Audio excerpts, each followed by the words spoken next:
Retour. Monsieur Benoît. Bon matin, allez-y. Ma question pour commencer, ça va être à M. Bergeron et ensuite ça va être à M. Ménard. Pierrette et Bernard Trépanier, M. 3 vivent en hiver en Floride et au condo 804 à la rue Jarry, un condo de 425 000.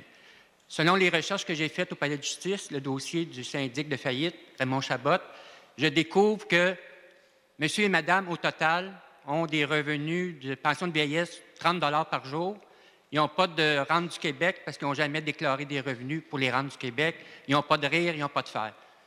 Et leur coût le train de vie, selon les documents qu'ils ont présentés, entre juin 2007 et juin 2009, c'est 190 $ par jour. Fait que comment on peut expliquer qu'on déclare 30 $ de revenus, qu'on encaisse de la pension de vieillesse dans les 70 ans, puis qu'on dépense 190 $ par jour? Ma question, M. Bergeron, quelle est votre définition d'un bandit à cravate? Allez-y. Merci, M. le Président. Merci, M. Benoît. Bien sûr, je ne répondrai pas directement à votre question. Vous défoncez une porte ouverte, M. Benoît, avec M. Trépanier et sa conjointe. Nous tous, nous écoutons la commission Charbonneau. Nous nous interdisons désormais, à part une personne dans cette salle, de parler d'allégations.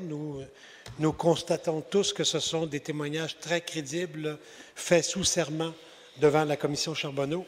À ma connaissance, il y a une seule personne qui persiste à soutenir qu'il ne s'agit que d'allégations.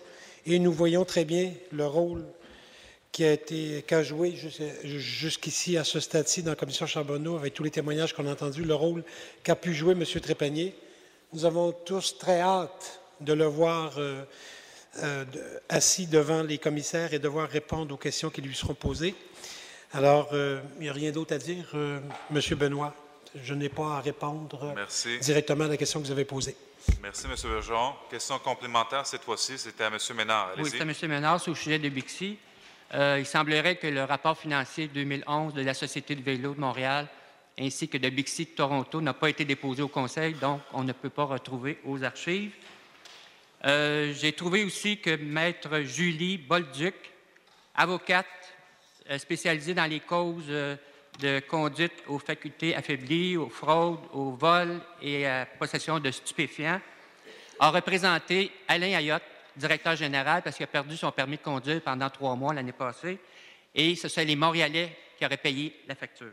Merci pour la question. Je n'ai pas fini, excusez. Oui. Madame Bethaise, qui poursuit Bixi pour 26 millions, c'est 8D Technologies, est aussi administratrice maintenant de la Fondation du maire. Je veux déposer une facture de Borden, Lodner, Gervais. Ça, c'est des avocats qui ont facturé 485 $ de l'heure à Bixi, plus les taxes. Ça veut dire 557 $ par heure. Et sur la facture, c'est un code d'immigration. C'est quelqu'un qui est pris aux États-Unis, qui vient de Colombie. Ça, c'est dans Bixi.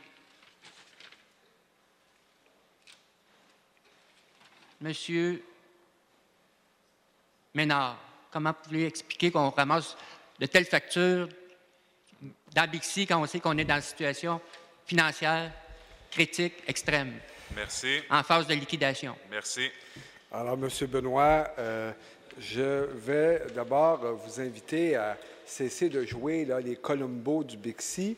Vous avez en vos mains les rapports financiers 2011. Le rapport 2012 est en voie d'être vérifié. Il me fera plaisir de déposer les derniers états financiers disponibles.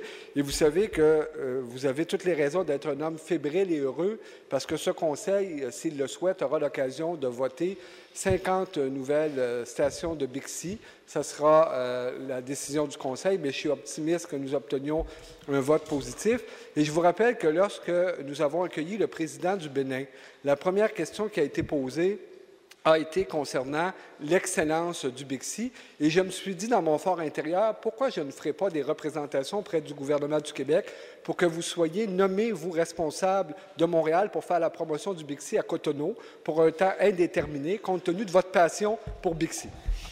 Je peux regarder les factures une par une. J'ai aucun problème avec ça. Merci. Merci.